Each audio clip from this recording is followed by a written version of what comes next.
Om Namo Bhagavate Sri Arunachala Ramanaya. Namaskaram. Today I get asked many questions in the comments on my YouTube channel, but I don't have time to reply to them all. But the more important ones I try to reply to during these meetings. And generally I give priority to ones that are related to the practice of self-investigation, because this is the core of Bhagavan's teaching. This is what Bhagavan's teachings are all about. The first one I'm going to comment, but I'm going to answer today, is one that was asked last month.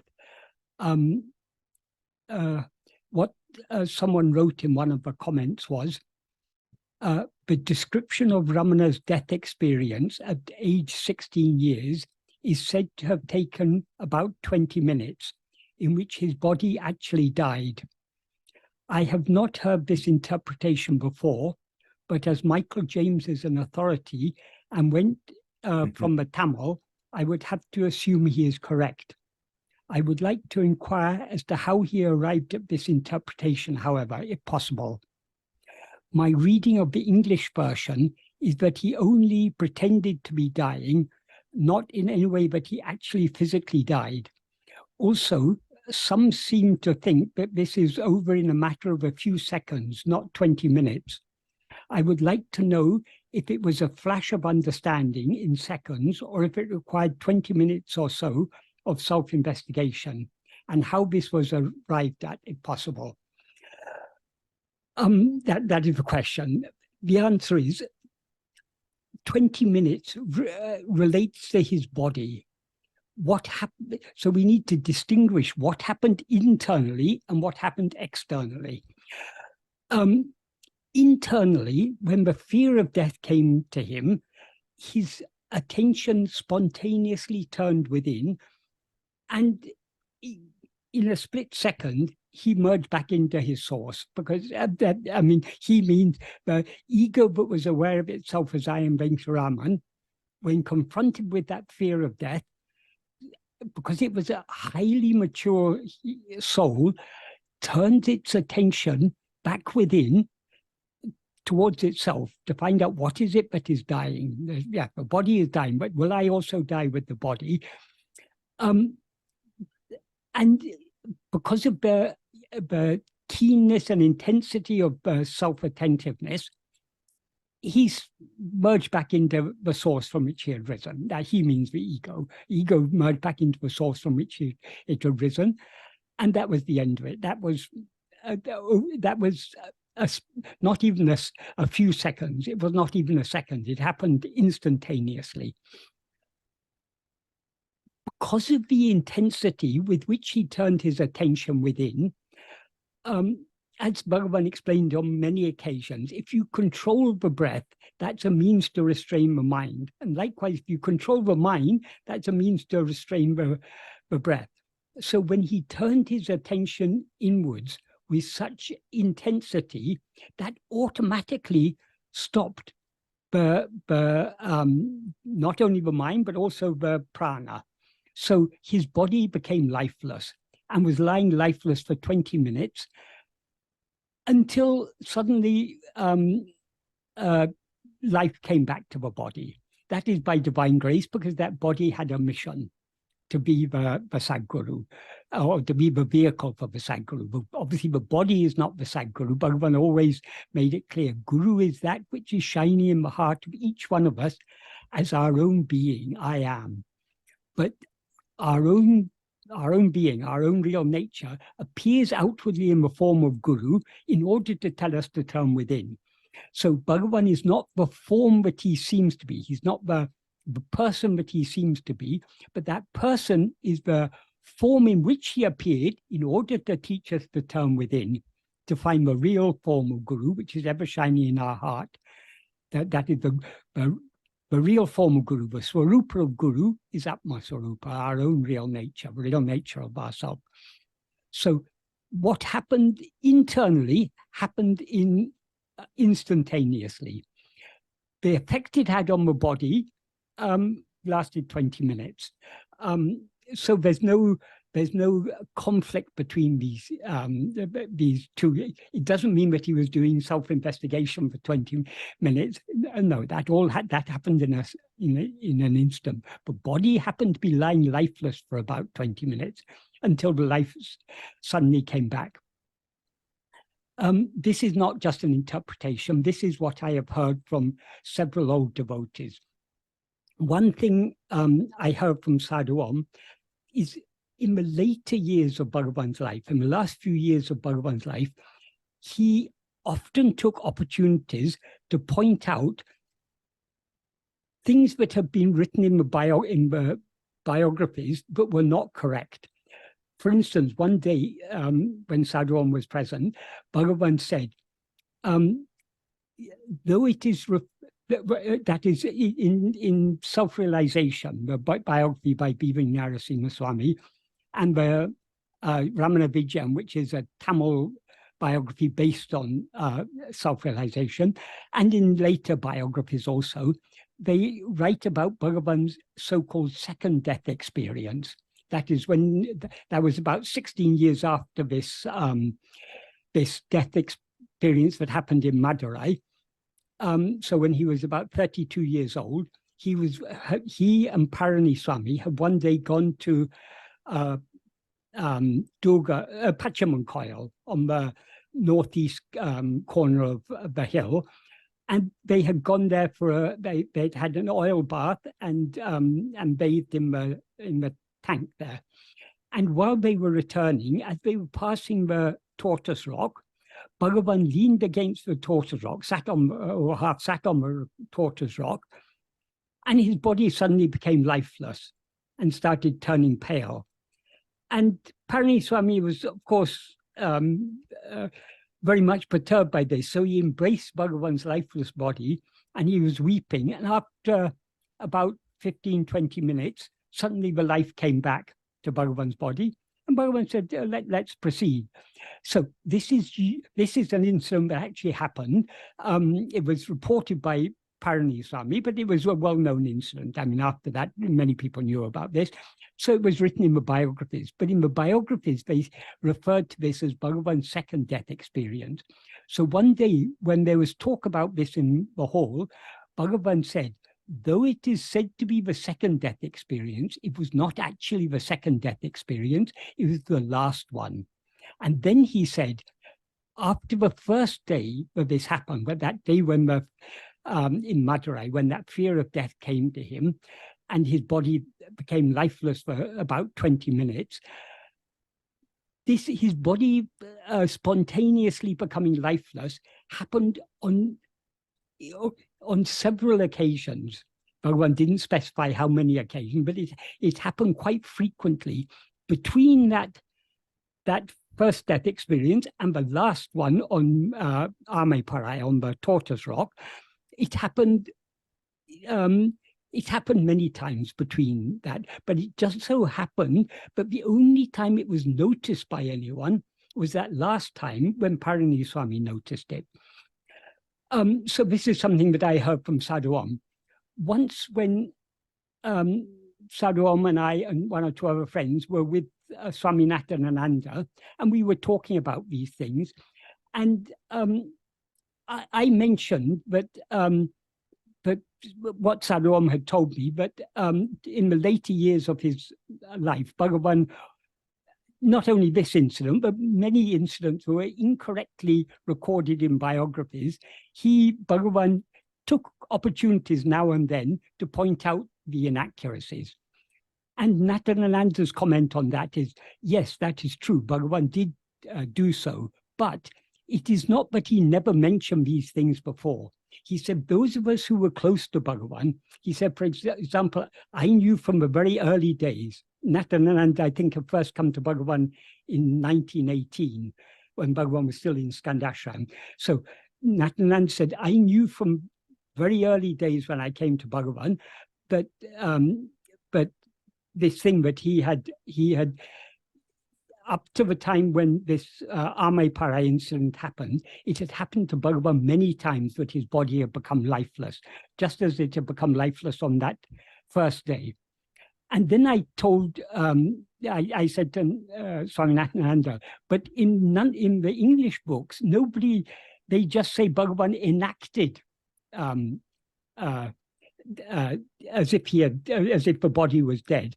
And he laughed and said, no, that is what they write in the books, but that is just their understanding of it. That is not what Bhagavan said.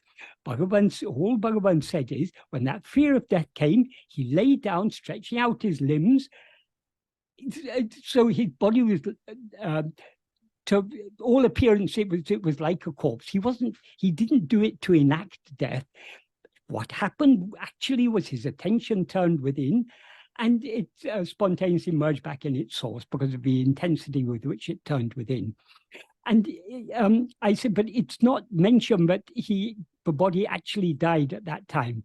And he said, yes, I know it's not. He said it's he remembered when Ramana Vijayam was first published, there were many. Ramana Vijayam is the Tamil biography of Bhagavan, written by Sudhananda Bharati. It was published soon after Self-Realization, which was published in the early 1930s. And it was based largely on self-realization. Swaminathananda didn't know English, or he knew very little English. So the first time he read a book-length biography of Bhagavan was Ramana Vijayam, and he found many inaccuracies in it. So he pointed out to Sudhananda Bharati, who had written it, that there were so many inaccuracies there, including things referring to Nathananda. Even some of those things weren't recorded so accurately. So when he pointed these out to Sudhananda Bharati and asked him, where did you get all these versions from?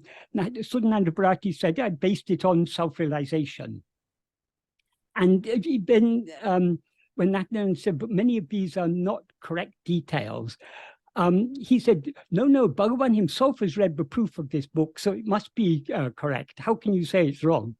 So Nathananda said, because once it was written in books, people believed it. They thought, oh, Bhagavan has read the proof of these books, so it must be correct. But just because Bhagavan has read the proof doesn't mean it is correct. So Nathananda said there were many things that we knew about, we heard Bhagavan telling about his life, but were not the same as but were quite different often to how it was recorded in various books. But most people believe what's written in the books. But he said it is true, as Sadhuam says, but in the later years, Bhagavan made a point, whenever the opportunity arose, he pointed out some of these inaccuracies.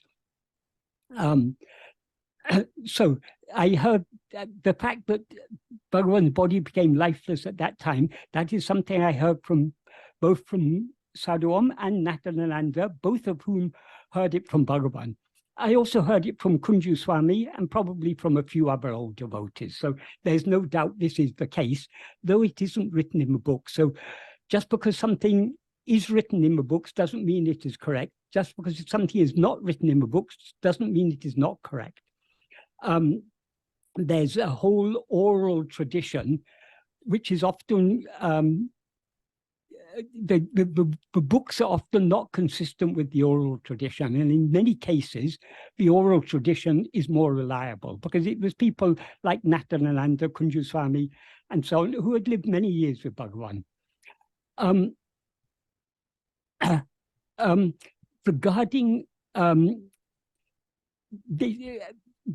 how Bhagavan described his death experience is very important, but unfortunately in English books, it is not recorded very accurately. Because that is in Tamil, when Bhagavan talks in Tamil is a language in which one can speak in a very impersonal way. So Bhagavan is able to, when Bhagavan described his death experience, he used the word I very little, whereas in most of the accounts in English books, it's as if Bhagavan said, I did this, I did that. So I think the most accurate wording of what Bhagavan, I mean, Bhagavan didn't say this just once. Bhagavan quite often referred to what happened. So Sadhuam has written in Ramana Bari, that's the Tamil original of Parthasri Ramana. Sadhuam wrote it as Bhagavan actually said it. That is, obviously Bhagavan said it on many occasions, but using the words that Bhagavan actually used when he was telling this. So in the Parthasri Ramana, most of the new edition of the Parthasri Ramana is not translated by me, but some places, particularly this description of Bhagavan's death experience, I made a point of revising the translation of that. So this is my translation of how Sadhuam recorded it in Tamil. That is what Bhagavan said is, when he was describing what happened, he said, all right, death has come. What is death? What is dying? This body is going to die. Let it die. Resolving thus, closing the lips tightly, remaining like a corpse without speech and breath, when observed, what appeared clearly within was as follows. This body has died. Now it will be taken to the cremation ground and burnt. It will become ashes. All right, but with the destruction of this body, am I also destroyed? Is this body I? Although this body lies as a corpse, devoid of speech and breath, I certainly exist without being obstructed in the least by this death. My being continues to shine clearly without any obstruction. Though this body which dies, therefore this body which dies is not I. I am only the indestructible I. Among all things, I alone am the real substance. As for this body, it is subject to death. I, who transcend the body, am what lives eternally. Even this death that has come cannot touch me. Thus it shone plainly. With that, the fear of death that had risen in the beginning disappeared, never to return. All this was experienced only as a direct awareness, as pratyaksha, not mere thoughts. From that time, my being awareness, Satchit, which transcended the body, has always continued as the one single nature. So that's Bhagavan's words. And Sadhuam goes on to say, such were his words. Though in later times, Bhagavan on many occasions gave us an account of the foregoing, he always insisted, all this happened in a split second as direct experience without any activity of mind or speech. If you compare this wording with how it's worded in many books, you'll find very significant differences. For example, what Bhagavan actually said is, my being continues to shine clearly without any obstruction. Whereas in many English books, it is recorded, but as if Bhagavan said, I felt the full force of my personality within me. He wasn't talking about his personality. His personality is related to the person. That is not what Bhagavan, that is not what we actually are. He's talking about his existence, his being, what he actually is. And that is what will shine without any obstruction. So the problem is when people record things, people record according to their understanding. So what Bhagavan said can be clearly understood it can be understood by us to the extent that we've actually put into practice what he is talking about. So those who recorded it saying I still felt the full force of my personality. Firstly, Bhagavan, when Bhagavan used the word, he used the word I very little in this account. Because generally, as I say, in Tamil, you can talk in a very impersonal way. And when he talked about I, he was referring to his existence, his being. So there's no I but felt his personality. What he's talking about is the shining of his own existence. I am, the pure I, not the I that is aware of this or that. So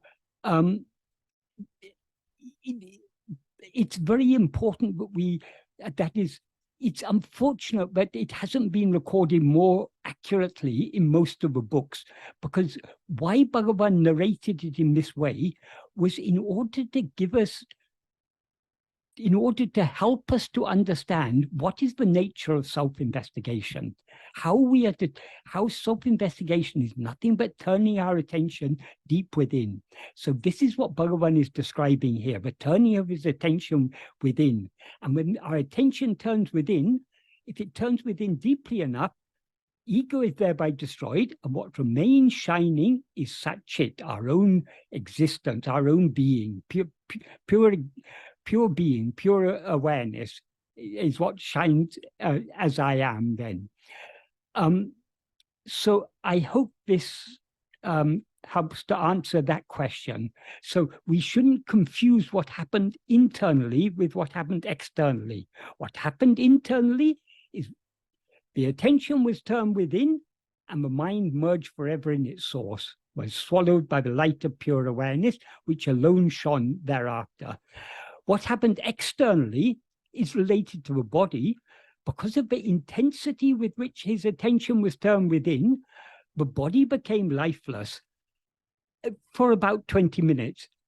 Another thing I didn't mention, Bhagavan said, but when talking about the Amai Parai incident and other incidents, it also refers to this first time, Bhagavan said, but when the life came back to his body, it was like it was like a flash that is a flash of energy moving from the right side to the left side, which resuscitated the heart, and the heart started beating. Something to that effect, Bhagavan described it. But of course, this is all describing what happened physically. That is not what really happened. What really happened is the turning of the attention inwards. It's only in our view that the body seems to exist. That is, Bhagavan made it clear. The jnani is not a body. Bhagavan often used to say, jnana me jnani. Jnana me jnani means jnana alone is the jnani. Jnana means pure awareness. Jnani means what knows pure awareness. What can know pure awareness? Only pure awareness can know pure awareness. So, as Bhagavan said, jnana alone is the jnani. So, Bhagavan is nothing but jnana itself. He's pure awareness, pure being. He's Sat-Chit, Satchidananda. So he's not what, it's only in our view that he seems to be a person, a body consisting of body and mind and so on. So we need to clearly understand the distinction between what he actually is and what he appears to us to be. And one other thing about this question that I'm answering, the person wrote, I would like to know if it was a flash of understanding in seconds, or if it required 20 or so minutes of self-investigation. It did happen in a flash, but we shouldn't think of it as a flash of understanding. It was more than a flash of understanding. It was a clarity. What flashed was the clarity of pure awareness. That is, when we turn our attention within keenly enough and deeply enough, we will thereby be swallowed by pure awareness. So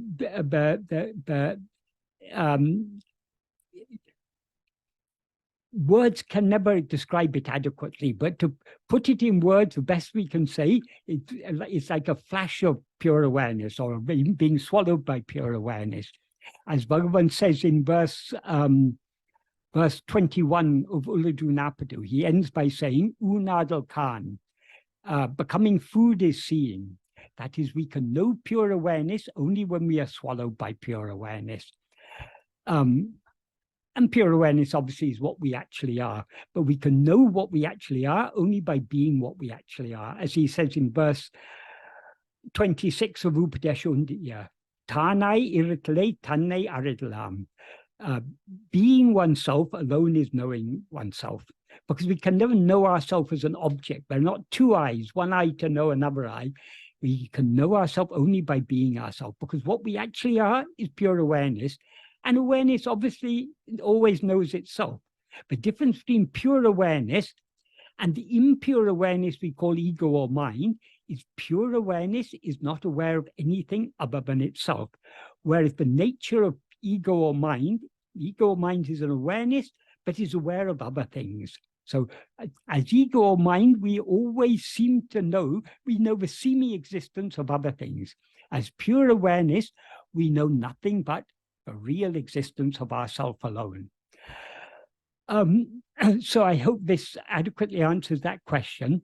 There are just a couple of short questions I wanted to answer, but they're also related to the practice of self-investigation.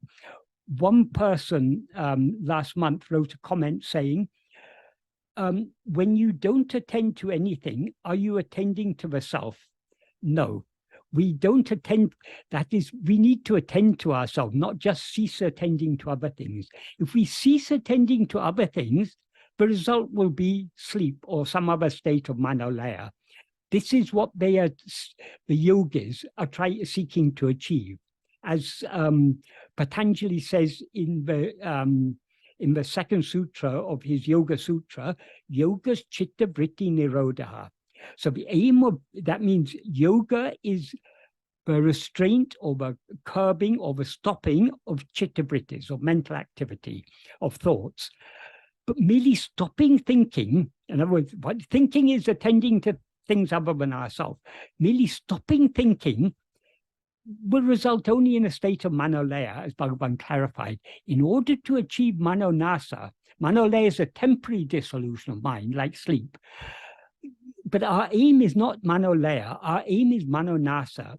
And manonasa can't be brought about by pranayama or other yoga practices, as Bhagavan says in Nana. Manonasa can be brought about only by self-investigation. So our self-investigation means attending to ourself alone. So it's not merely withdrawing our attention from other things. Every night when we fall asleep, we cease attending to anything else, but we don't thereby know what we actually are. So what is necessary is not just withdrawing our attention from other things. What is necessary is for us to attend to ourselves. This is what Bhagavan clearly implies in verse 16 of Upadesha Undya, in which he says, Velid vidyangale vittu. That means leaving or letting go of external phenomena.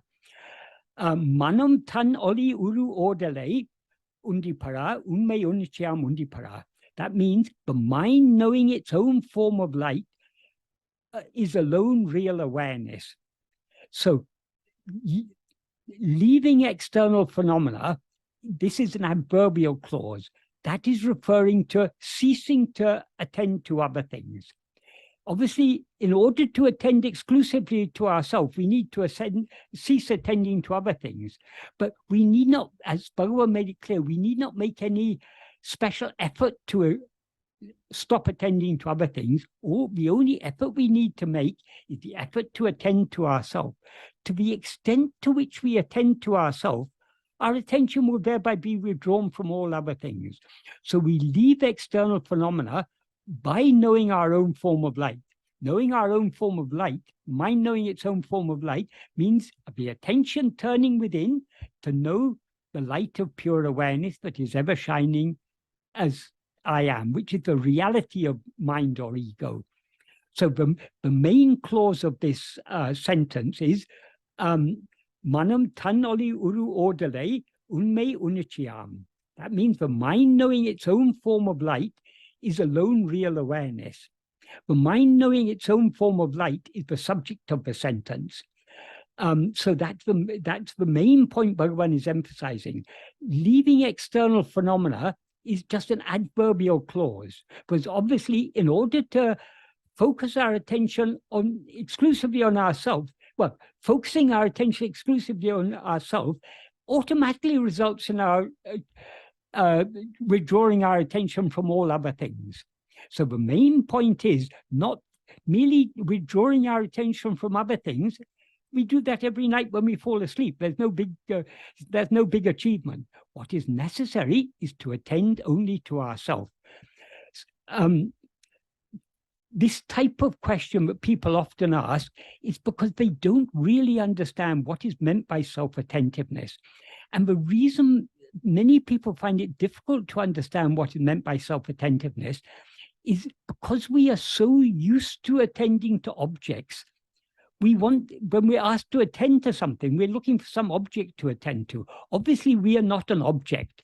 But though we are not an object, one thing we all know clearly at all times is I am. We know our own existence. So all we are to attend to is to ourselves. So this is this practice of self-investigation. It's an extremely simple practice, an extremely easy practice also, as Bhagavan made clear. But it requires a certain subtlety of understanding.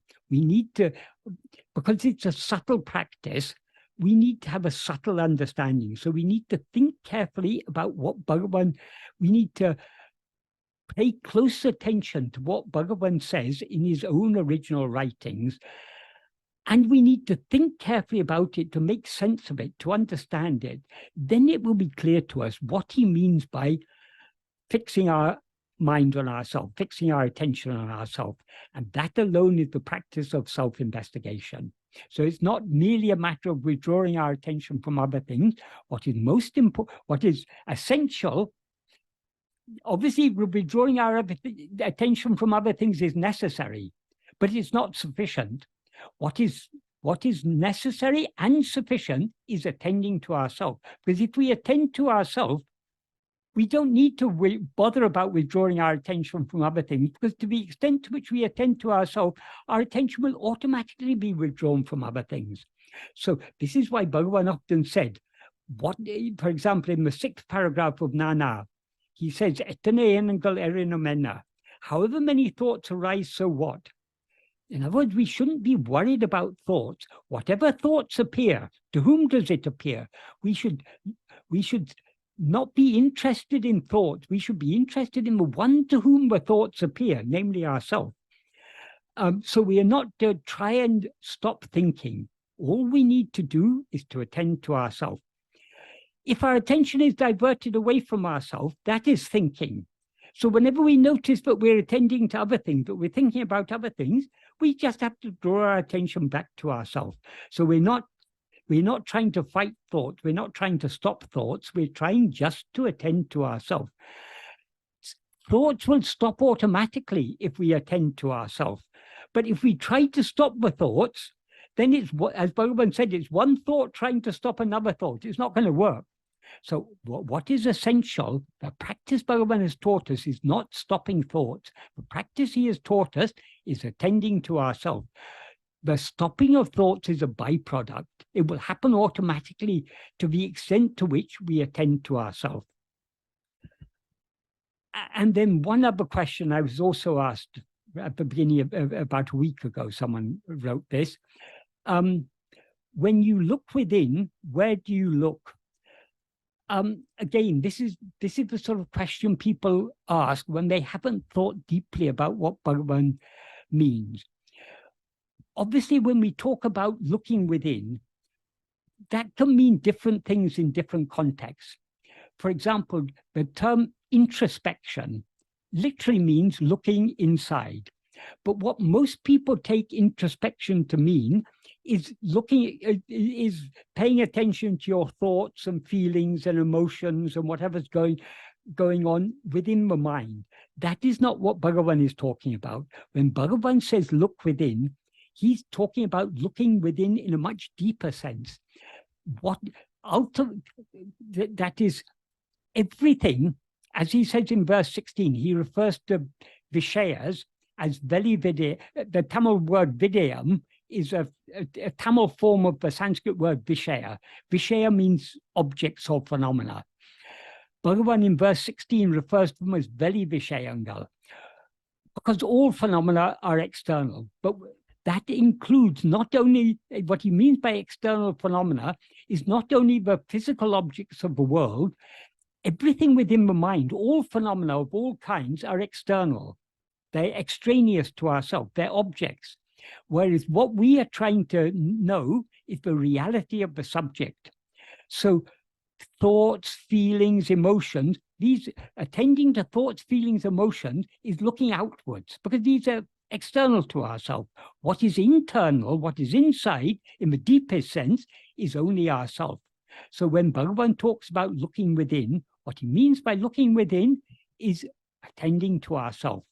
As, for example, he makes clear in Aksharamla in verse 44, I think it is. I just did check on the number. I think it's 44. Tirambiyaham dene. Yes, verse 44 of Aksharamla, he says, Tirambi aham. Tirambi aham means turning within. Tane dinamaha kankan. Daily see yourself with the inner eye. So the fact he's talking there in the adverbial clause about turning within, and in the main clause about see yourself, that clearly indicates what he means by turning within or looking within is looking at ourselves, turning our attention back towards ourselves, away from all objects, away from all phenomena, back to the one to whom all those objects or phenomena appear. That's why Bhagavan often, when describing the practice, he often described it as investigating to whom all these appear. That doesn't mean that we have to ask the question to whom, but we need to consider to whom does everything appear? It appears only to me. So when he says investigate to whom it appears, he means investigate yourself, the one to whom it all appears. So when we look within, we look at ourselves, at our own being, at that fundamental awareness I am. We're not looking at any objects. We're not looking in any place. We are looking within ourselves. So we're going beyond time and space. We're not just looking within the body or inside the mind. We're looking deep within ourselves, in our own being, what we ourselves actually are. So anyway, I hope that helps to answer that question. So are there any other questions that anyone would like to ask related to what I've been talking about or about any other subject? There are a few questions, Michael. Yes. The first one is, I have been reading The Happiness of Being and I'm finding it extremely helpful. I've just finished the mind chapter where you talk about using the thought I am, or I am I, to turn selfward, after which you would follow it to the source. Having listened to a previous satsang of yours, when you mentioned that some of the ideas in that book have been superseded during the last 20 years. So is this instruction still equally valid? And what, if anything, would you caution us about in the book? I can't remember. I mean, the book by and large is I think I'm by and large expressing things correctly. It's just the way in which I explain things is possibly more refined now than it was then, because obviously over the years, as we go deeper and deeper in the practice and think about Bhagavan's teachings more and more, our understanding naturally gets refined and clarified. So I wouldn't necessarily express things the same way I express them in the book, but generally, by and large, what I say in the book is it's pointing in the right direction, and ultimately that's all any words, however refined our words may be, all words ultimately can do is point us in the right direction. So what is the direction in which all of Bhagavan's teachings are pointing us? They're pointing our attention back at ourselves. So that is what it's all ultimately about.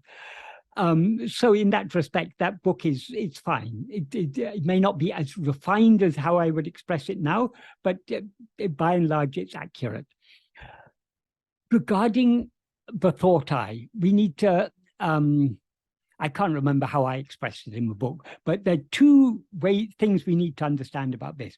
That is, in English books, there's often the word I thought, I-thought is often used. In Tamil, the term Bhagavan used generally is nanenam ninevu, or nanenam enam. That means the thought called I.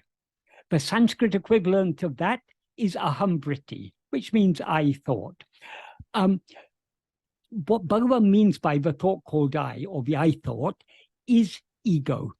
That is, as Bhagavan said, everything other than our own real nature, other than Satchit, other than the pure existence awareness that we actually are, everything else is a thought. Of all thoughts, the first thought to rise is the thought I. What he means by the thought I is ego. In fact, he says it explicitly in the 8th paragraph of Nana, when talking about this subject. He says, in one place, he says,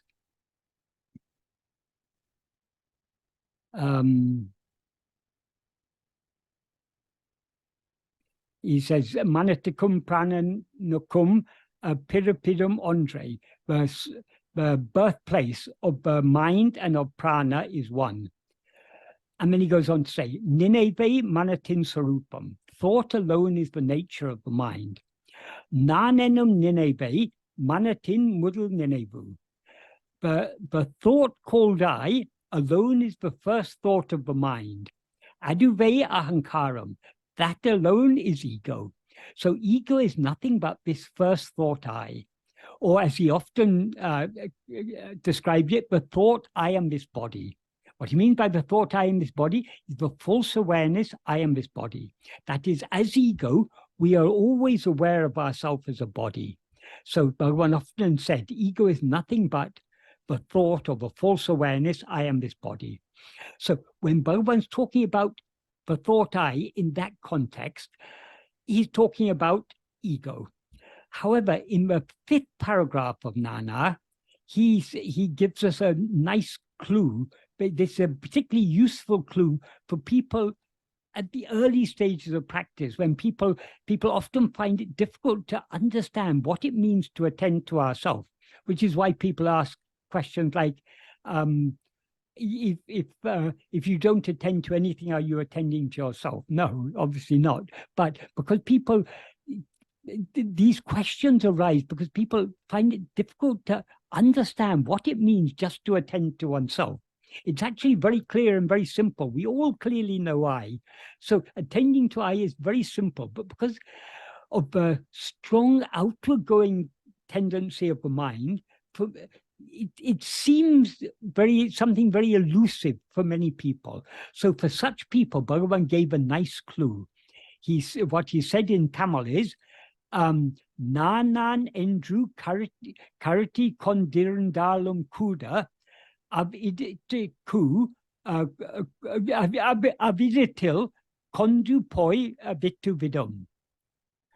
What that means is, even if one goes on thinking I, it will take one and to that and leave one in that place. That place means the heart. Obviously he's using the word place here metaphorically. He says the heart is the previous sentence. He talked about the heart and he said aduve manatim pirapidam. That alone is the birthplace of the mind. Birthplace means the source. So what he's talking about here is if we think I, that will lead us back to our source, back to our source is obviously the pure I, the real I, the pure I am. That is our source.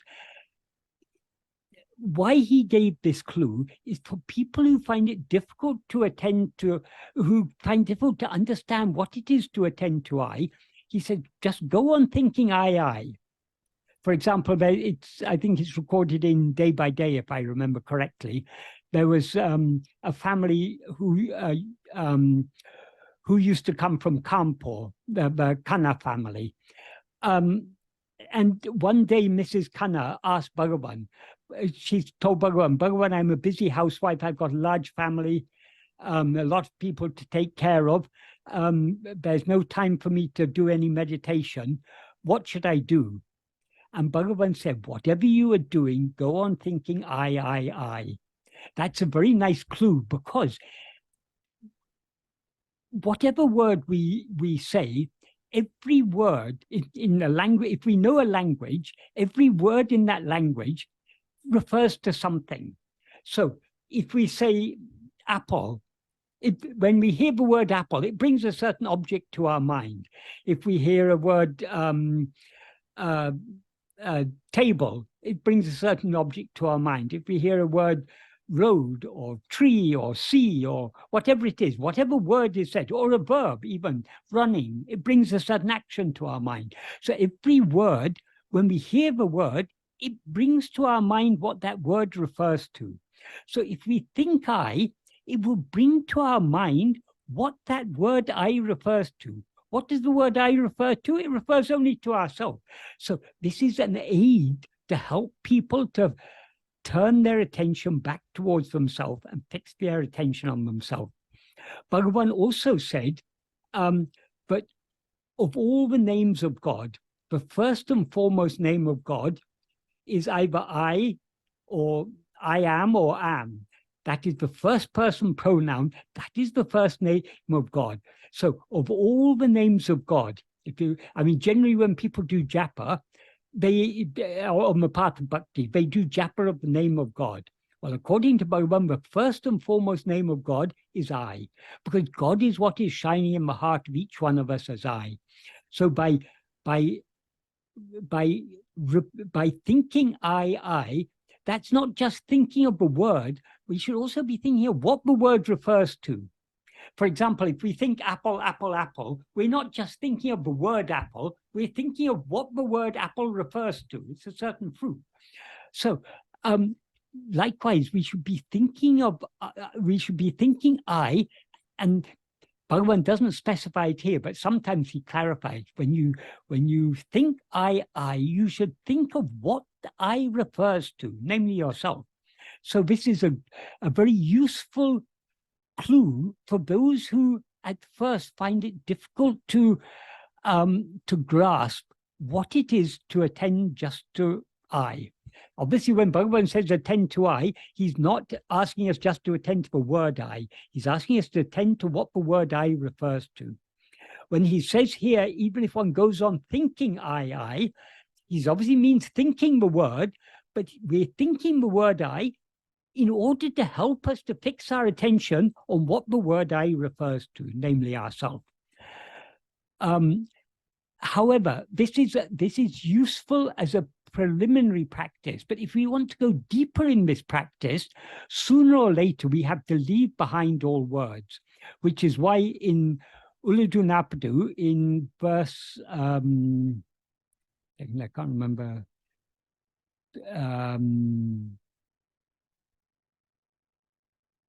I think, was it verse 28 or 29?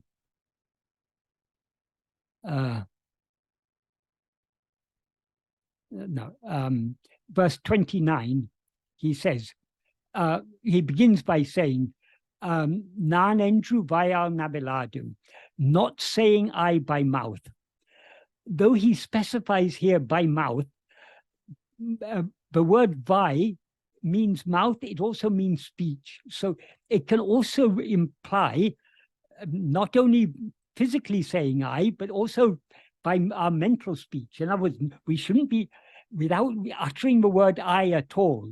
That is, if we're going, in order to go deep within, we need to leave behind everything, including all words, thoughts, everything, in order to go deep within. So what he says in this verse is, not saying I by mouth, investigating by an inward sinking mind, where one rises as I, alone is the path of knowledge. Instead, thinking not this, I am that, is an aid, is this investigation.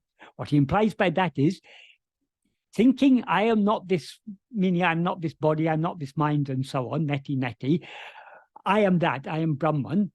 That is an aid, but is it investigation? The implication when he asks vicharamama, adu vicharamama, the implication is no, it is not investigation. Merely thinking I am not this body, I am that Brahman, though that may be an aid, it's not investigation. The investigation is turning our, investigating by an inward sinking mind where one rises as I. When he says where, what is the place from which we rise as I? We rise, that is ego, the adjunct conflated awareness, I am this body, rises from the pure I, but we actually are. So that is when he says investigating where the I rises, that means investigating ourself, the source from which we have risen as ego. So thinking I is a very good aid in the preliminary stages, but sooner or later we have to leave aside all such aid and we need to go deep within. In order to go deep within, we need to cease, not only cease uttering the word I by mouth, even cease thinking the word. We need to go, our whole attention needs to be on what the word I refers to, namely ourself. I hope that is an adequate answer to that question.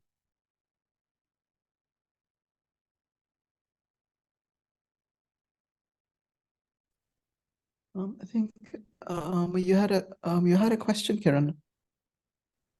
Yes, Shalini, I'll ask it now. Thank you. Namaskar, Michael. Can you hear me? Namaskaram. So firstly, I apologize. I'll be taking a minute or two more to ask this question because I've been waiting for this moment for the last 3 days to ask you this. Okay. After that, I just wanted to take a moment to express my gratitude for your insightful expositions on Bhagavan's teachings, Michael.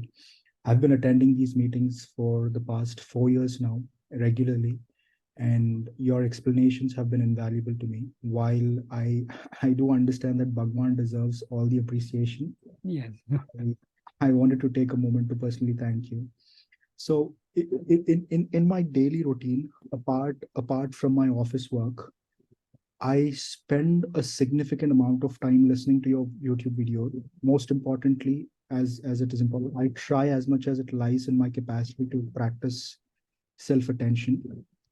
However, recently I found myself increasingly disturbed by the news of atrocities being committed on Hindu temples, the act of demolishing temples, looting funds, and diverting them to build mosques and churches, along with the decisions of some governments to eradicate Hinduism.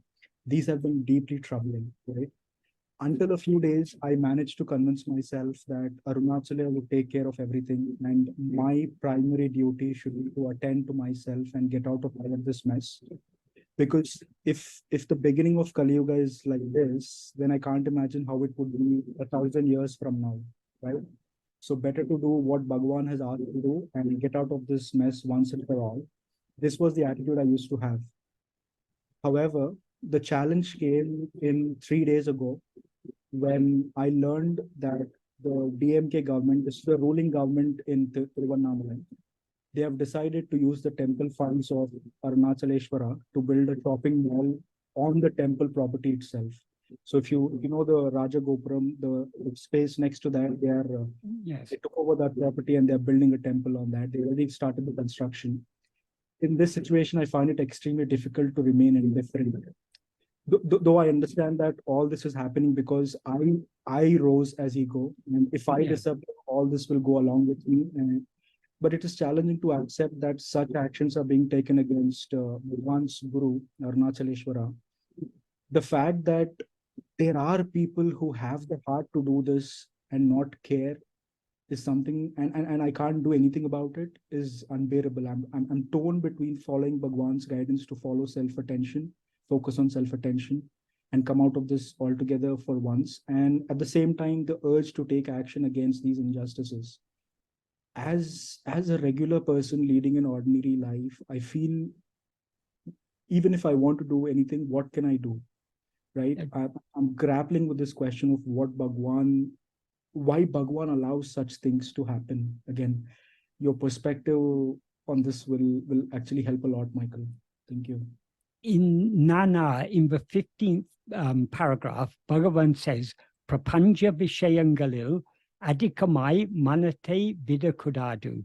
That means it is not appropriate to let one's mind dwell excessively on worldly matters.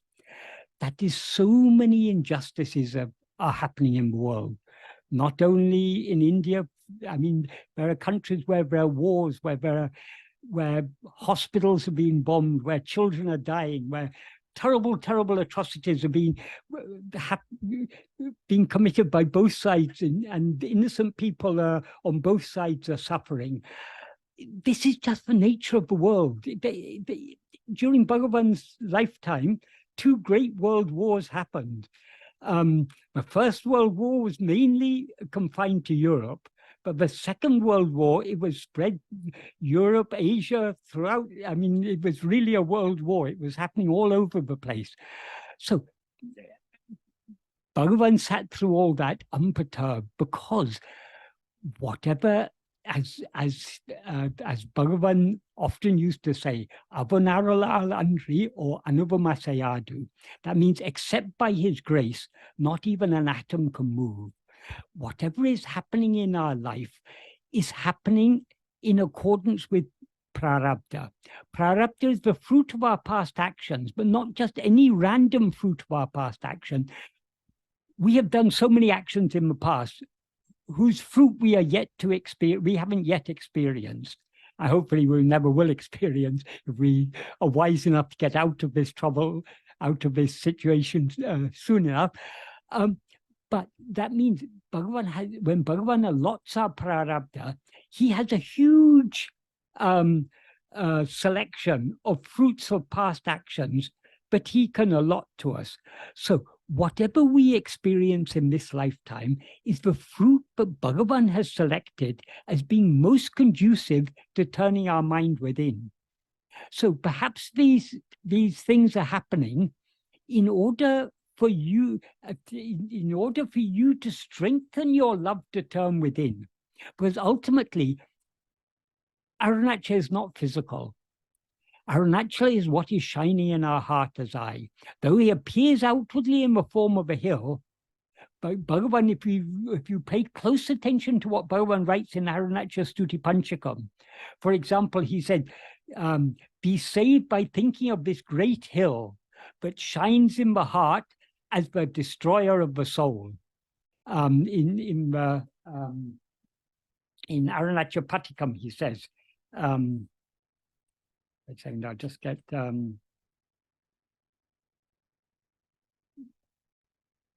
or to min we call, O souls be saved. Ulam adil oli if we koli Arunama Giriye. Be souls be saved, thinking of this great Arunagiri, but the killer of the soul who shines in the heart. So is Arunachala inside or outside? So long as our attention is going outside, he seems to be existing in the form of a hill. When our attention turns within, we see that he is what is ever shining in our heart as eye. So, but whatever things are happening outside, we should take them only as promptings given by Bhagavan for us to turn within. The world has always been an imperfect place. There have always been injustices, always there have been wars, there have been famines, there have been pandemics, there's disease, there's old age, there's death, all these. This is the nature of samsara. So our aim is to, when we are following Bhagavan's path is the path of nivritti. That is withdrawing back within. If we are concerning about ourselves about the state of the world, that is pravritti. But however much we concern ourselves about the state of the world, can we change anything? As Bhagavan said, that which is never to happen will not happen in spite of any amount of effort. That which is to happen will not stop in spite of any amount of obstacle. So what can we do to stop anything? Whatever is happening, it's happening. Nothing can be happening without his consent. So he allows these things to happen. Sometimes he allows all bad actions are done because he allows for bad actions to be done. But Bhagavan's view is a very long-term view. If we are doing bad actions, he'll allow us to do the bad action, knowing that sooner or later he will make us experience the fruit of those bad actions, and sooner or later we'll come to understand doing bad actions is foolish. we need to start giving up our bad actions and doing good actions. But we need even to go beyond that. Even doing good actions ultimately is not good. What is good, as Bhagavan says in the end of that note to his mother, Ahalin Maunamai Irake Nandru. Therefore, being silent is good. And in the final paragraph of, I read to you what he said about it's not appropriate to let the mind dwell excessively on worldly matters. Why he says that is made clear in the last paragraph of Nana, in which he says, Tan erendal sakalamum erum. If oneself rises, everything rises. Tan adanginal sakalum adangum. If oneself subsides, everything subsides. And then very important sentence, Evelo kevelo tandu nadikiromo, avelo kavelo nammayundu. That means, however, to whatever extent sinking low we behave, to that extent there is goodness. So Bhagavan's definition of goodness is the extent to which we subside. So rather than rising up to try and fight against the injustices in the world, what Bhagavan expects us to do is to turn back within and subside back into our own heart. This sentence is a very difficult sentence to translate into English because we've got no exact equivalent of tandu. Tandu is an adverbial participle, but literally means sinking low, subsiding, being humble. So Bhagavan expects us to subside more and more. How do we subside? By turning our attention within. So long as we are allowing our attention to go outwards, we are rising. So let us not be worried about Bhagavan. Cannot Arunachala take care of his own temple? He will, in fact, Arunachala has renounced taking care of his own temple. If you go to Arunachaleshwara temple, you will find behind the Moolasthana, there's a Venugopal shrine. Why is that Venugopal shrine there? Venugopal is a Vishnu shrine. Why is that there? Because Arunachala is a Tyagi. He's a renunciate. So Arunachala, he handed over all the property of all his property to Vishnu to take care of. So actually all the deeds of Arunachaleshwara temple are in the name of Venugopal, not in the name of Arunachaleshwara, because Arunachala is like Bhagavan, doesn't want any possessions. So when Arunachala himself has renounced all these things, that he's showing us the way. The way is renunciation is the only path to happiness. We cannot find happiness in any of the things of the world, only by giving up everything. And in order to give up everything, how do we give up everything? Bhagavan has shown the way clearly in verse 26 of Uludunapadu. Ahande undayin anatum undahum. If ego comes into existence, everything comes into existence. Exactly what he's saying in this 20th paragraph. Ahande undayin anatum undahum. If ego comes into existence, everything comes into existence. Ahande indrail indru anatum. If ego doesn't exist, everything doesn't exist. Ahande yabamam. Ego itself is everything. So all the injustices, all the good in the world, all the bad in the world, everything is nothing but ego, because it all exists only in the view of ego. Then he concludes verse 26 of Uludunapadu by saying, Adalal yadu edu endru nadale ovadal yabamenaor. Therefore, investigating what this is giving up everything. Investigating what this is means investigating what this ego is. And why is that giving up everything? Because if we investigate ego will, as he said in the previous verse, Tedina lotum pidicum. It's sought, it takes flight. So if we investigate ourselves, we as ego will subside. And when we subside, everything will subside along with us. So if you want to solve all the problems of the world, the best way is to turn within. Yeah. The choice is yours. If you want to allow your mind to be agitated by all the wrong things that are happening in the world, that is not following Bhagavan's path. Bhagavan's path is turning back within. To whom does all this agitation occur? So basically the main problem here is myself. Of course, of course. Because you have risen, everything else is risen. And I attend to myself, I solve all the problems completely. Exactly, exactly. And Michael, if that's okay, may I ask one last question? Yes.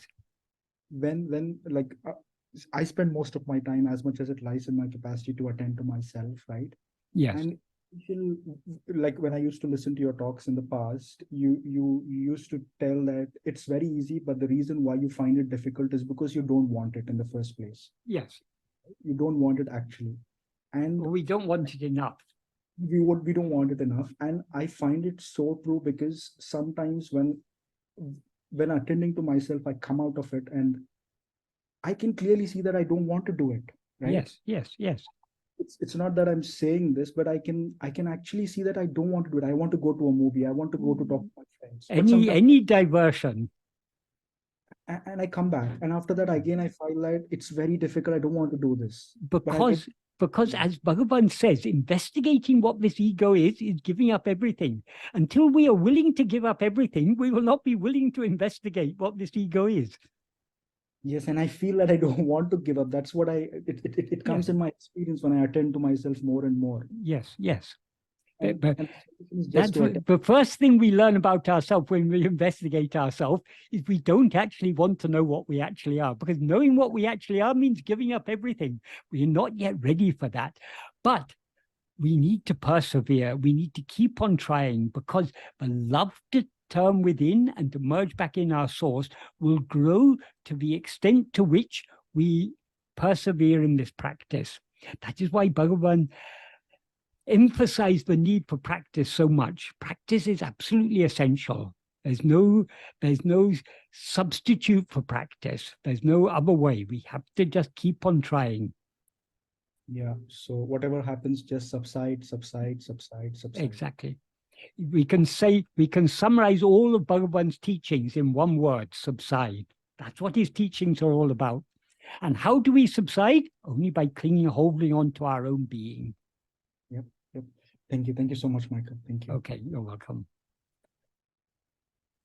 The next question, Michael? Yes, yes. So the next question is, what was Bhagavan's view on the usefulness of sitting in meditation, being, as opposed to doing, of self-inquiry? Thank you. Self-inquiry is not doing, it's being. It's not, we can't say as opposed to. That is, we always are. So there's nothing special about being. Being is our very nature. There's never a moment when we are not. The problem is that we have risen as ego.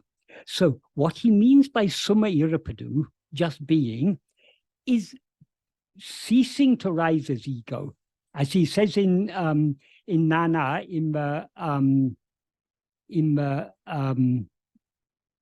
towards the end of the 6th paragraph of Nana, he says, he defines what he means by summa irapadu, just being.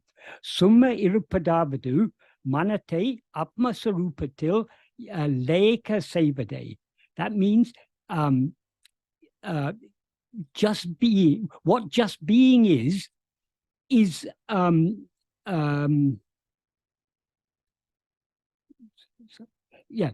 what just being is only making the mind dissolve in Atmaswarupa. Atmaswarupa means the real nature of ourself, in other words, our own being. So we can, summa irapadu means ceasing to rise as ego, dissolving back into our source. And how to cease rising as ego? The nature of ego, as he makes clear in so many places, particularly in verse 25 of Arunachala, the nature of ego is to rise, stand, and flourish by attending to things other than itself, but to subside and dissolve back into its source by attending to itself. So how to just be? The only way to just be is to turn our attention within and to hold firmly onto our being. To the extent to which we hold on to our being, in other words, to the extent to which we are self-attentive, to that extent we will subside and remain in the state of just being. So self-investigation is the means to just be. We cannot just be without self-investigation. If we just be without self-investigation, then that results in manolaya. That is not what Bhagavan's talking about. The state of just being that Bhagavan is talking about is not the state of manolaya, it's the state of manonasa. In an article that I published this week on my blog, I go into this in great depth about this subject of when Bhagavan says that if one just exists, it will shine forth, that the light of the Atma-jyoti, the light of self, will shine forth in the heart. What he means by just be is not if we subside in laya, it means if we subside in nasa. And we can subside in nasa only by self-attentiveness. There are some people nowadays who say, oh, self-inquiry is not the real teaching of Ramana Maharshi. His highest teaching is just being. He taught self-investigation only as a concession or something to that effect. There are people who say that. These are people who haven't understood Bhagavan's teachings at all.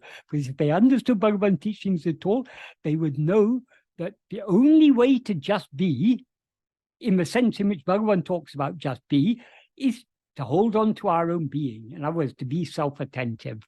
So self-investigation is itself just being. It's not doing, it's just being. Does that adequately answer? I don't know who asked the question, but does that adequately answer the question?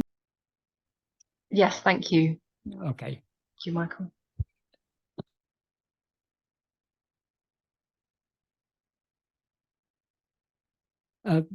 Since there are no other questions come on, I'll just say one more thing. You said about sitting in meditation. There are many different types of meditation. Meditation simply means fixing your mind on something. It means, basically, meditation means thinking. So, but it implies fixing the mind on something. There are so many different types of meditation because there's so many things we can fix on our mind on. But the really useful meditation, other types of meditation all have their own limited use. But if we are seeking eternal happiness, the only really, the direct means is to meditate on nothing other than ourself. Because meditation on anything other than ourself is objective. We're attending to something else. Our aim is to know what we actually are, because only by knowing what we actually are can we subside and be what we actually are. So in order to know what we actually are, we need to attend to ourselves. Attending to something else cannot be a means to know what we actually are. It can be a means to know other things. It can be a means for, maybe a means to purify the mind or whatever. But ultimately, whatever other path we may follow, ultimately we have to come to this non-dual path of self-attentiveness. Any path in which you're attending to something other than yourself, meditating on anything other than yourself, there's a duality. There's a subject who is meditating and an object that is meditated upon.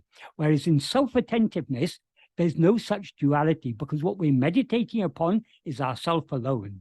So there's no two things in self-investigation. So self-investigation, self-attentiveness alone is the true Advaita Abhyasa, the true practice of Advaita.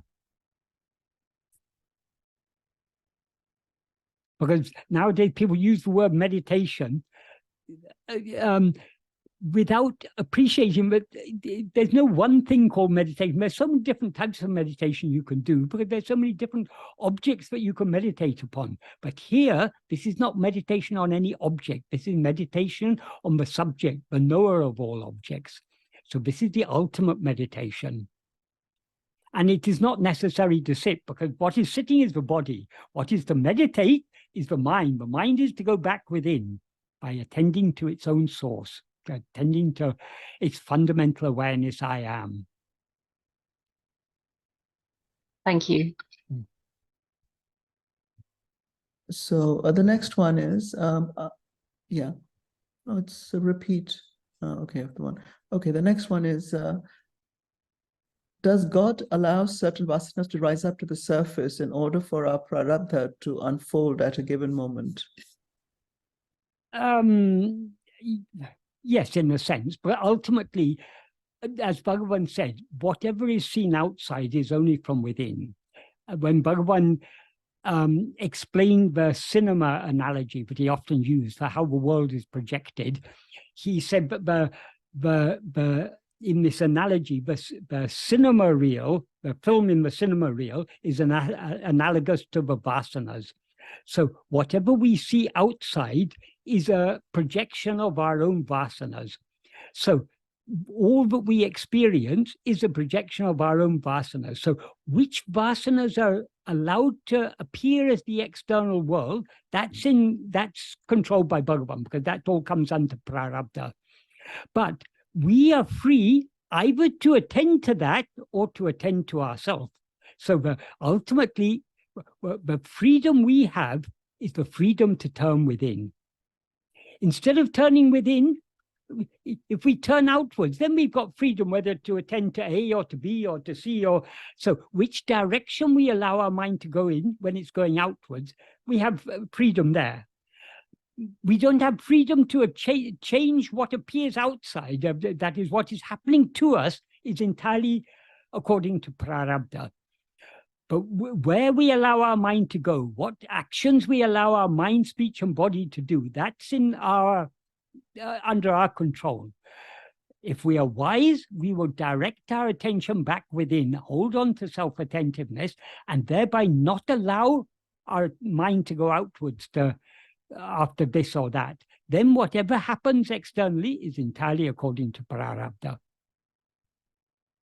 So this is very, very, that is how our will and prarabdha, how they work side by side. It's very complicated. We need not understand in detail how this happens. What we need to understand is the principle. The freedom we have is the freedom either to allow our mind to go here or there or wherever we want it to go, or to turn it back within. The only wise use of our freedom is to turn our attention back within.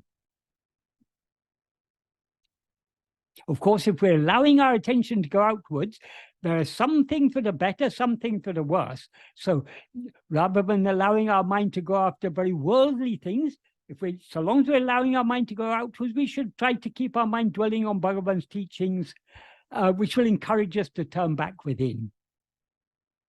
So we do have freedom. That is, the vasanas come from the past, but whether the vasanas are just inclinations, which inclinations we allow ourselves to be swayed by is in our hands. That is where the freedom of will lies. This is the last question. Is deh abhimana a vishaya vasana because it is our inclination to take this body to be I? Could you please elaborate what exactly deh abhimana is and how we can pulverize it? Okay. Abhimana is a word for which there's no adequate equivalent in English. Abhimana implies both attachment and identification. So dehabhimana is that is, ego is dehabhimana. Ego is a false awareness, I am this body. That is an abhimana, it's a false identification. And of course, with identification comes attachment. If we're attached to something, if we identify with something, then we're attached to it. So we're attached to this body, taking this body to be I. So that is the dehabhimana is the root of all other forms of abhimana. Once dehabhimana is there, then so many other abhimanas come. I am Indian, I am French, I am German, I am English, I'm American, I'm South American, I'm Brazilian, I'm Chinese, I'm Japanese. All these identification with the nationality become because of identification with body. Identification with religion, likewise. I am a Hindu, I am a Muslim, I am a Jew, I'm a Jain, I'm a Sikh, I'm a Christian, I'm a Muslim, whatever it is. All these come because of the dehabhimana. So the root of all abhimana, the root of all attachment and all identification is this fundamental identification, I am this body. That if we root out that fundamental identification, that fundamental abhimanam, which is what is otherwise called ego, that will remove all forms of abhimana. Is it a vasana, you ask? That is all vasanas. Vasanas are inclinations. Whose inclinations are they? They're ego's inclinations. So the ego is what is called dehabhimana. So dehabhimana is not a vasana, it is what has vasanas. That is, so long as we attach ourselves to this body, we who are attached to this body have so many vasanas. You could say, yes, we have an inclination to be attached to this body, yes. So in that sense, you can say it's an inclination. But generally, vasanas, when Bhagavan's talking about vasanas, he's talking about two types of vasanas, Vishaya vasanas and Satvasana. Vishaya vasanas is the inclination to seek happiness in things other than ourselves, Vishayas, objects, phenomena. Seek happiness, it means to attend to and to go after things other than ourselves. Those are Vishaya vasanas.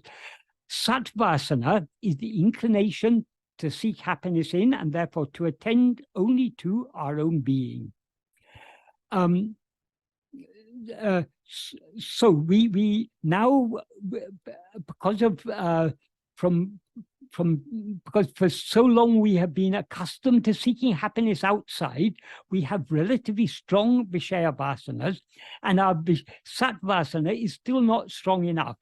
So we can, vasanas derive their strength from us. They have no strength of their own. Vasanas are strengthened to the extent to which we allow ourselves to be swayed by them. They're weakened to the extent to which we avoid being swayed by them. So if we want to strengthen the Satvasana and to weaken the Vishaya vasanas, the only means is self-investigation. Holding on to our own being will strengthen the Satvasana, because we attend to our own being under the sway of the Satvasana. So the more we attend to our own being, the more the Satvasana is strengthened. The more the Satvasana is strengthened, the more the Vishaya vasanas are thereby weakened. Because when we're attending to ourselves, we are thereby avoiding attending to other things. So we are not allowing ourselves to be swayed by the Vishaya vasanas, which are trying to take our attention away from ourselves. So to call the dehabhimana vasana, in a way you can say, but it's not really a very helpful way of saying it. That is, we should understand dehabhimana is ego. Ego is what has vasanas.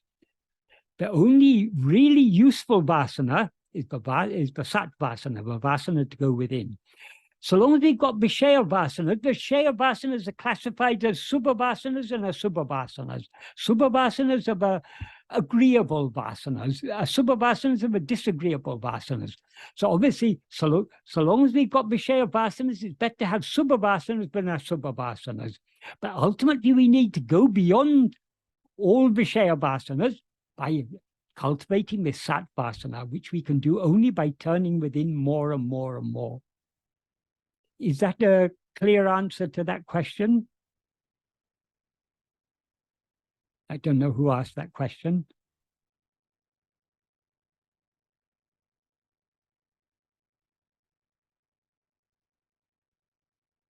Yeah. So the last question, oh no, there are more questions have come in, sorry. Yeah, the next question is in Uladu Narpadu. It says, can you, he's asking, in Uladu Narpadu, can you clarify the meaning of Ulla Vi Unarvu in Mangalam verse 1? Is Ulla Vi Unarvu in Mangalam verse 1 the same as Sat Chittu in verse 24? Wait a second, I'll just get the verse. Ulla Unavu, I think is what is being asked about. Unavu means awareness. Ulla means existing. So the literal meaning of Ulla Unavu is the existing awareness. That existing awareness is Satchit, yes, yes. Though it's not an exact translation of Satchit, because Ulla is an adjectival participle, whereas Sat is a noun. But the existing awareness is existence awareness. That is, Satchit means existence awareness. Ulonuvu means existing awareness. What is that means implies the awareness that actually exists. The awareness that actually exists is only Satchit. So yes, in effect, they mean the same. The context in which this word comes is in the first sentence of this first Mangalam verse. Bhagavan says, Ulladu, Alladu, Ulla Unavu, Ullado. That means if what exists were not, would existing awareness exist? That is, we all know we're aware. And there couldn't be this awareness if there were not that which exists. In verse 23 of Upadesha Undiyar, he makes this very clear. What he says it's a very simple argument he gives here in verse 23 of Upadesha Undiyar. He says, Ulladu unara unavu verin mayin, ulladu unavahum. That means because of the non-existence of any other awareness to know Ulladu, to know what exists is awareness. That is, if awareness was something other than what exists, it would be a non-existent awareness, and obviously it couldn't know it couldn't know what exists if it's non-existent. So the awareness that knows what is itself what is. So what is awareness. So why when he says if it were not for awareness, would the existing awareness exist? He implies that the existing awareness is itself what actually exists. So I asked the question, can I? Yes, certainly. So then that means in the first Mangalam verse, then Ulladu and Ullavonarvo is the same thing then? Yes. Yeah. Okay, thank you. Yeah. It's not a thing, of course, but It's not a thing. Ulladu means what exists, or the existing, what exists. And Ulla Unavu means the awareness that exists. So the awareness that exists is alone what actually exists. As Bhagavan says in the first sentence of the 7th paragraph of Nana, Yatatamai Ulladu Atmaswarupamandre. What actually exists is only Atmaswarupa. Atmaswarupa means the real nature of ourself. That is Satchit. That is pure awareness. So awareness is what actually exists.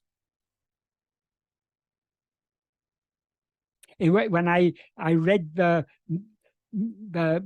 first sentence of verse 23 of Upadesha Undiyar, in which he says, because of the non-existence of any other awareness, to be aware of what exists is awareness. Then he ends by saying, Unave namai ullam. Awareness alone exists as we. So what actually exists is awareness, and that awareness is ourself.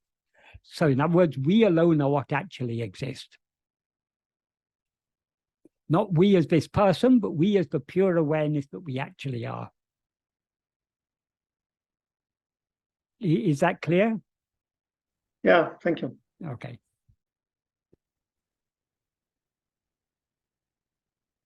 Yeah. The next question is, how do we ensure that our love for Bhagavan and his teachings does not turn into an unhealthy attachment, which may impede us on the path? For instance, where we ignore other forms of truth or we believe our method and guru to be superior to others. I have observed aspects of Vedanta to be quite tribal and something I don't want to get caught up in. If we are following Bhagavan's path is about going within. There can be no tribal going within. Yes, of course, there are different. Vedanta is based upon the Upanishads. The Upanishads are like a mother, but give different food to children of different ages. That is, the food that is appropriate for the adult child will not be appropriate for the infant. So the mother gives the appropriate food for the child. So the Upanishads give room for them to be interpreted in so many different ways. That's why there are so many different interpretations of Vedanta. There's Advaita, Vishishtadvaita, Beda Abheda, Achintya Beda Abheda, Dvaita, Suddha Dvaita, Dvaita Advaita. So many different interpretations of Vedanta are there. According to the maturity of the mind, as Bhagavan said, according to the maturity of the purity of the mind, the same teachings will reflect in different ways. So why are there so many different interpretations of Vedanta? It's appropriate that there are so many different interpretations, because different interpretations suit people at different levels of spiritual development. So we are not here to quarrel with others. Bhagavan makes that very clear in verses 2 and 3 of Ulladu Napadu, in which he says, he's referring to just this sort of this type of tribal disputes between different interpretation. In verse 2, he says, each religion initially accepts three fundamentals, that is world, soul, and God. Contending only one fundamental stands as the three fundamentals. Three fundamentals are always actually three fundamentals. That's two different points of view he's talking about there. Is only so long as ego exists. I perishing, standing in the state of oneself is best. So that is, all disputes, all philosophical disputes are there only for ego. That is not what Ulladu Napadu is about. That is what Bhagavan teaches us in Ulladu Napadu, is the highest Advaita. But we are not to go and tell this to others who are not yet ready for this. We need to be, we all make mistakes sometimes. As probably many of you are aware, I made a mistake in talking with someone last month, someone who wasn't yet ready for this. That's fine. We shouldn't try to push the highest teachings on those who are not yet ready for them. So I took part in a discussion because I was invited to. It was probably an error of judgment on my part to try to point out the deeper teachings of Bhagavan, because the person I was speaking to obviously wasn't ready to accept that. So there's no point in trying to quarrel with others. Bhagavan's teachings are not for debating. I'm not good at debating, because debating doesn't interest me. If people want to accept Bhagavan's teachings and ask me about them, I can explain. But if people don't want to accept Bhagavan's teachings, I'm not one to try and persuade them. So I'm not good at debating. So anyway, but why I say that is not what Bhagavan's teachings are about. So if others have other views, let them have whatever view they want. We shouldn't try and disturb. In Gita, Krishna says, one should not disturb the faith of those who have attachment to karmas. So everyone is at their own level. We should allow them to be at their own level. That's what he says in verse 2. All these disputes are only so long as ego exists. I perishing, that is ego perishing, being in the state of, in our real state, that is best. And then in the next verse, verse 3, he says, what is the use of disputing? The world is real, an unreal appearance. The world is sentient, it is not. The world is happiness, it is not. Leaving the world and investigating oneself, one and two ceasing. One and two ceasing implies going beyond duality and non-duality, that that state in which I has perished is agreeable to all. So what Bhagavan implies in both of these verses is that we are not here to quarrel with others. Others will have different views. Let them have whatever they believe is appropriate for them at their stage of spiritual development. That's fine. That need not concern us. Bhagavan's path is an inward path. Bhagavan's path is all about investigating and thereby eradicating this ego. That is what it's all about. So just to make that clear, Bhagavan put these two verses right at the beginning to make us understand we are not here to dispute with others. Let others believe whatever they want to believe. Because whatever they want to believe is what's appropriate for them at this stage of their, I mean, we're all on a spiritual journey. At different stages on the spiritual journey, different beliefs are appropriate. So once we've come to Bhagavan's path, this is an inward path. We are about looking within. So we are not about being tribal. We are about, this is a solitary path. We can't, some people do group meditations or guided meditations. This is completely contrary to Bhagavan, I mean, completely alien to Bhagavan's teachings, because Bhagavan's teachings are about going back within. Nobody can guide you to go within. So we don't need any guided meditation, and we can't go within as a group. We can go it's up to each one of us to turn our attention within and to subside back in our own heart. So there is, of course, there's tribalism in Vedanta, as in it's human nature. And and different people have different views. Let them all have, let's not be concerned about others' views. Let us try to understand what Bhagavan has taught us and follow the path he has taught us, which is an inward going path. If we're following his path, there's no danger of getting caught up in disputes. If we get caught up in disputes, it's because we've allowed our mind to go outwards. That is the mistake that Bhagavan is trying to safeguard us against. So I hope that answers that question adequately.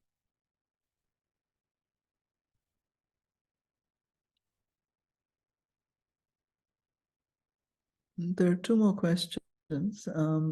One is, tomorrow is Diwali. Could you speak about Diwali's significance in the context of Bhagavan's teachings? Thank you. Yes, Bhagavan has written some verses on that. We're saying, let me just get the verses.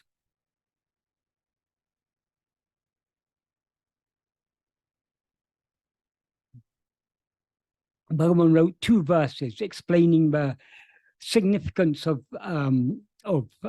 Diwali. Diwali is the festival that celebrates the conquest of Narakasura. Narakasura was a demon called Naraka, who was killed by Vishnu. And the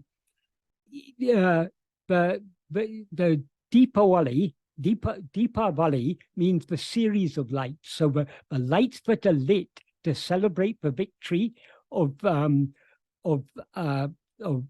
Narayana, Vishnu, his victory over Naraka, over the demon Naraka. In other words, it's the classic story of the conquest of evil by good.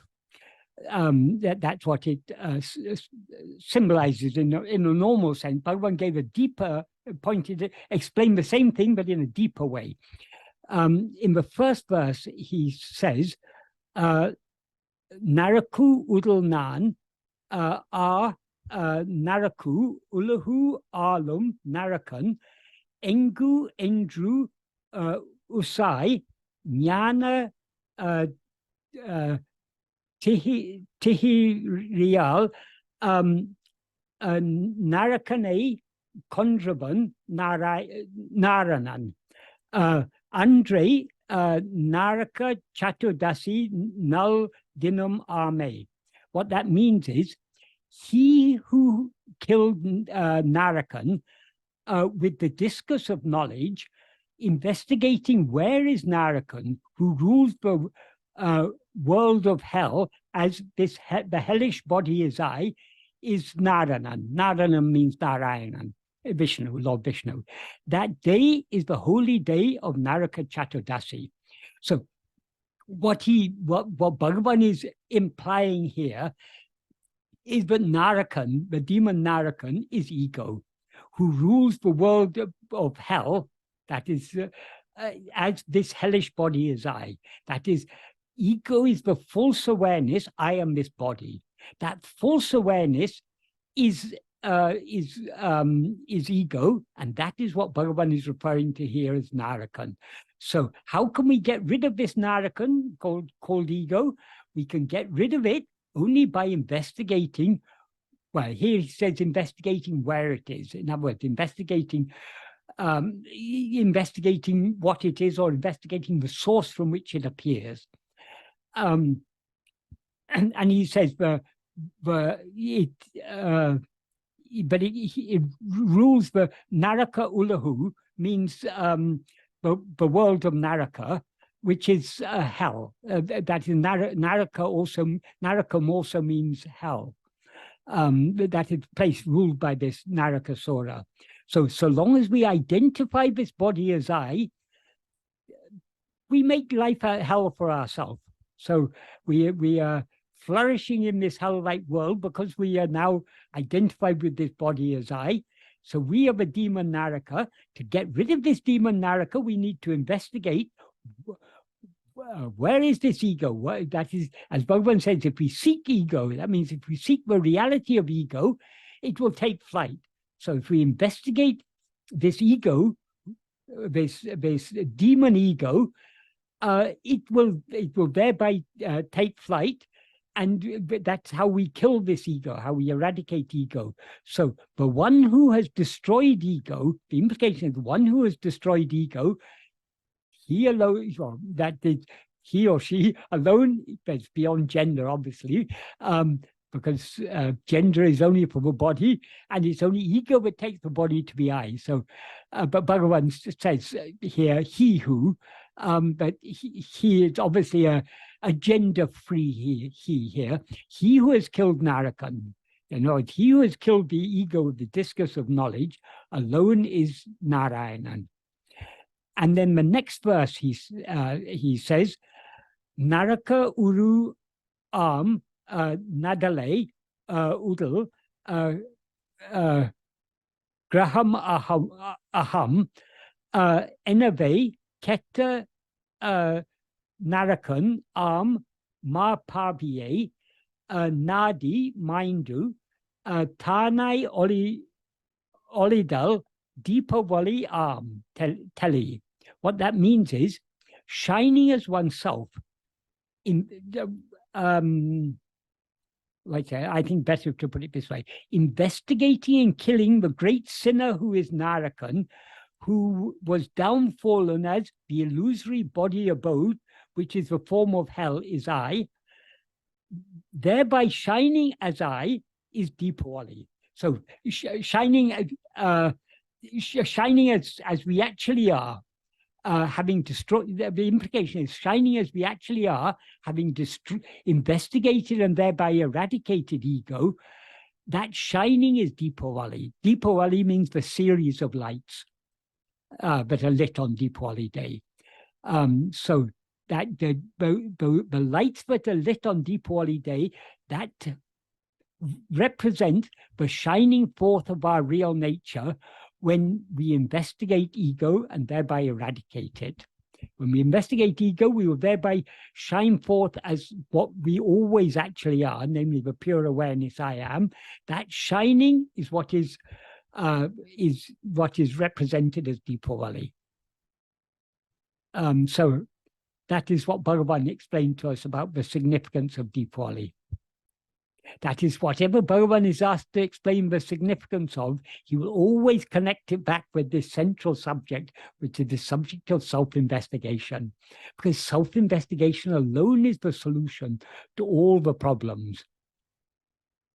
So the ego is the source of all evil, and to get rid of that evil, the only way is to investigate it and see the underlying reality, which is the ultimate good, namely the pure awareness I am.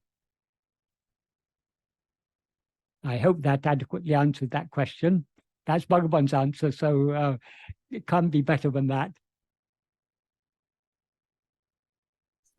Says, did Bhagavan have a sense of being located in the human body, and what was his advice about dealing with pain? A sense of being. What do we mean by a sense of being? We are all clearly aware I am. Bhagavan is himself that pure awareness I am. He is the awareness of being. He is Satchit. The body exists only in the view of ego. So for Bhagavan, there's no ego and therefore no body, no world, nothing. However, because we identify ourselves as a body, it was necessary for him to appear outwardly in the form of a body to tell us to turn within. But though he appeared in the form of that body is not what he actually is. And was he at least aware of that body? Well, yes, so long as we see him as something other than ourselves, he seems to have been aware of the body. He answered questions and he wrote poetry and did all sorts of things. So to all outward purposes, he appears to be a person just like us. But there's a verse in Ulladunnapadu Anubandham in which he says, but he says, just like a person sleeping in a bullock cart is not aware whether the cart is moving or standing still or unyoked, whether the bullocks have been unyoked. Just like that, the jnani is unaware of the activity, the nishta and the sleep of the body. So though Bhagavan seems to us to be in the body, he is that pure awareness which is beyond all awareness of the body.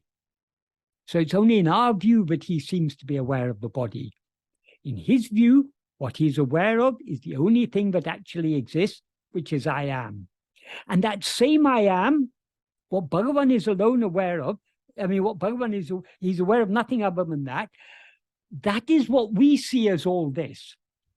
So what we see as many, he sees as one. Which one? He sees it as himself. He is the one. So we see him as all this multiplicity. He sees himself as one. So we cannot adequately understand the state of.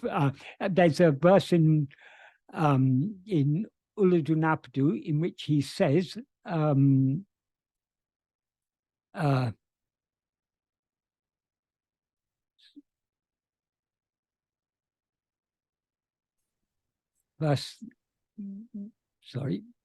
verse 31.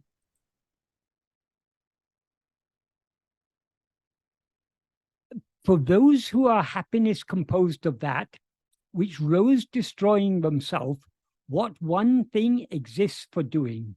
What he means by those who are happiness composed of that, Tanmayananda Ku, that is, those who are Tanmayananda, who are happiness composed of that, means happiness that is composed of Brahman. In other words, those who are Brahman, which rose destroying themselves, means destroying ego, what one one exists for doing. And then he goes on to say, Tanne aladu anyam ondrum ariya. They do not know anything other than themselves. Ava nileme inadu endru unnal evan. Who can conceive their state as like this? That is, with our mind, we cannot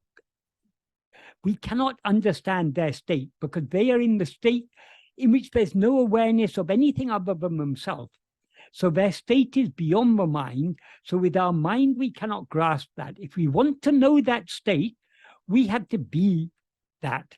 So we have to turn within and allow ourselves to be destroyed by the Tanmayananda, which is our own real nature. And only when that Tanmayananda shines forth, destroying us, and we remain at that alone, then only will we understand the state of Bhagavan.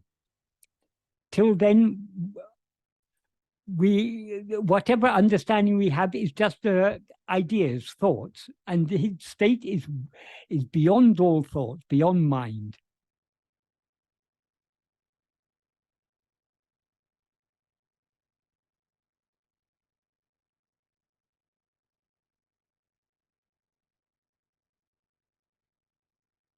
Thank you. Okay. And the last question is, you say that group meditation is not recommended, but would you not agree that being in spiritual company helps the mind to go inward? And the Buddhists say that Sangha is very helpful to our practice. Surely the whole point of these satsangs is to spend time practicing together. But what we are doing now is discussing Bhagavan's teachings.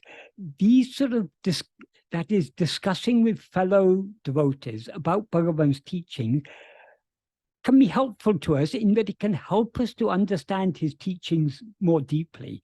So we can, at the level of Sravana, listening to his teachings, we can do as a group. At the level of Manana, considering his teachings, yes, to a certain extent, we can do as a group. We can share our understanding with others.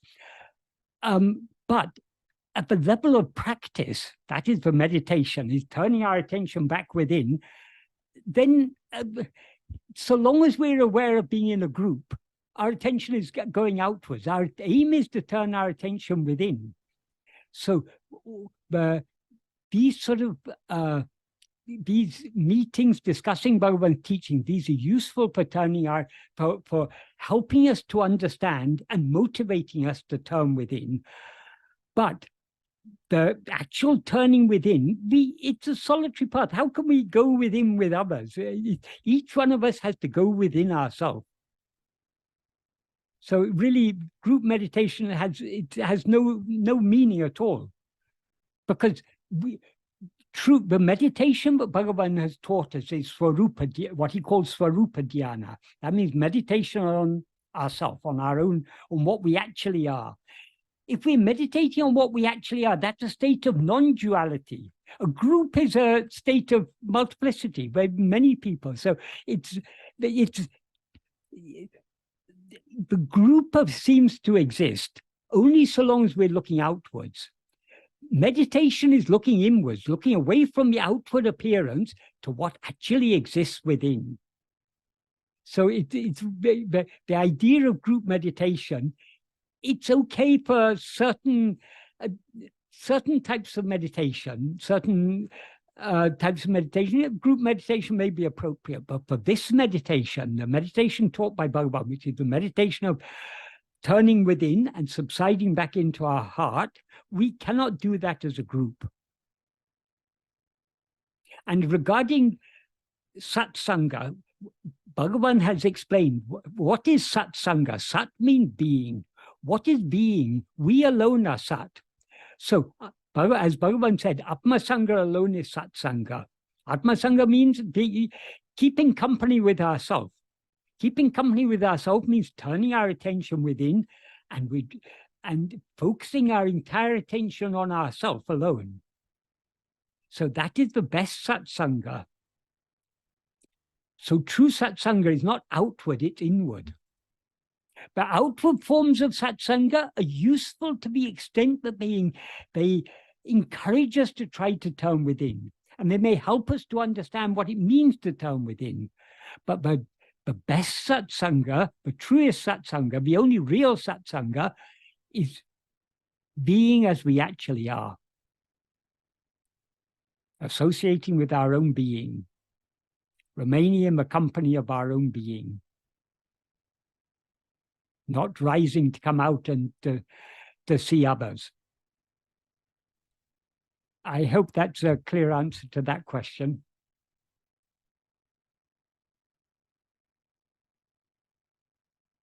Yes, I still feel that in the way we live our lives in the world today, it is helpful to be with others. And oh yes. I mean, everything has its own place, but for going within, that's what I'm saying. For going within, that is a solitary path. yes, okay. I don't say this to put down. I mean, we live in society. We are social creatures. So long as we rise as ego and take ourselves to a body, we're a social creature. We have friends, we have companions, we have those we turn to in times of difficulty. We try to help others when they're in difficulties. This is all part of being a social creature. But what we actually are, we can know only by going within. Okay, thank you. Right. Are there any more questions, Shalini? No, I think this really should be the last question, because otherwise it keeps getting added on, which is, how important is celibacy in on the spiritual path? Why did Ramana live as a celibate? Bhagavan said about the word for celibacy in Sanskrit is brahmacharya, but Bhagavan gave a deeper meaning to that. Brahmacharya is living as Brahman. So Brahman is eternally celibate because it's one without a second. So the true state of celibacy is the state in which we remain as we actually are. So long as we rise as ego, we are having intercourse with so many phenomena, so many thoughts and feelings and emotions. So that is all having intercourse. So that is not true celibacy. True celibacy is turning within and being as we actually are. As far as the physical celibacy is concerned, what Bhagavan said is all the mode of life of the body is according to prarabdha. If it's our prarabdha to be a sannyasi, we cannot but be, I mean, if it's our prarabdha to outwardly live the life of a sannyasi, that is the life we will live. If it's our prarabdha to be married, to have children and everything, that's our prarabdha. This has got nothing. This is just according to the outward life. But whatever be the outward mode of life, whether we are married and with 10 children or whatever, or whether we are living a life of celibacy as a sannyasi or whatever, this is all according to prarabdha. But whatever be our outward mode of life, we are always free to turn within. So Bhagavan didn't actually attach much importance to the outward renunciation. The true, Bhagavan made it clear, what is the true renunciation? As he says in the final sentence of verse 26 of Ulladu, investigating what this ego is giving up everything. That is the true renunciation. So we can outwardly live the life of celibacy. We can change the color of our cloth. We can be wearing sannyasa clothes. We can change our name and everything. But that's only superficial, surface changes. What about the change that is required within? So long as we rise as ego and identify ourselves as a body, it doesn't matter whether that body is a sannyasa or a householder. The identification is not there. There's one thing Bhagavan said, Murugan has recorded this in Guru Vachaka Kovai. Only the one who has destroyed ego is the true Brahmin and the true sannyasi. But very hard indeed is the annihilation of ego for those Brahmins who feel I am a Brahmin, and those sannyasis who feel I am a sannyasi. Because Brahmins are supposed to be the highest caste. So if you feel I am a Brahmin, there's so much attachment, so much pride, so much abhimanam there. If you feel I am a sannyasi, there's a pride in I am a great renunciate. It's better to be humble. Even if even outwardly our life seems to be a worldly life, it's better to live a worldly life humbly than a seemingly spiritual life proudly. So the real renunciation is the inward renunciation. As far as I mean, the question about celibacy is referring, generally people are referring to sex. sex in itself is not a problem. It's a biological function after all. The problem with sex is we generally, because we identify ourselves as a body, most of us have very strong sexual desire. It's because so long as we identify ourselves as a body, it's the nature of the body. This body is a biological organism, and it's the nature of this biological organism. These biological organisms reproduce by sexual means. So this sexual desire is almost hardwired into us. So long as we identify ourselves as a body, for some people it may be stronger, some people not so strong, but we all, to a greater or lesser extent, have experienced sexual desire, or we have the potential for experiencing sexual desire. We cannot get rid of this except by eradicating ego, the false awareness, I am this body. So Bhagavan is always going to the root of the problem. Bhagavan is not concerned with our actions. He's concerned with us. What Bhagavan asks us to do is not to do this or do that, or don't do this or don't do that. What he asks us to do is to turn our attention within to see what we actually are. So Bhagavan's teachings are about being, not about doing. So, of course, because the sexual desire is a very strong desire, it can be an obstacle on the path, because sexual desire takes our mind outwards. So long as we allow ourselves to be swayed by that desire, our mind will be going outwards, thinking of things other than ourselves. So in that sense, it's an obstacle. It's not the act of sex that is an obstacle. It's the desire for that is an obstacle. And that desire is there only when we allow our mind to dwell on that. If we turn, to whom is this desire? Me. So turn to me. So turn our attention back to that me, the I who has the sexual desire. That is the way to go beyond it. So ultimately, the true celibacy is the state in which we turn our attention within, subside back into our source, and thereby remain as Brahman. That's why Bhagavan said, being as Brahman alone is the true brahmacharya. Because what's the use of, Bhagavan also said this, what's the use of outwardly living a celibate life, but having the desire in the heart? So long as the desire is in the heart, we haven't, the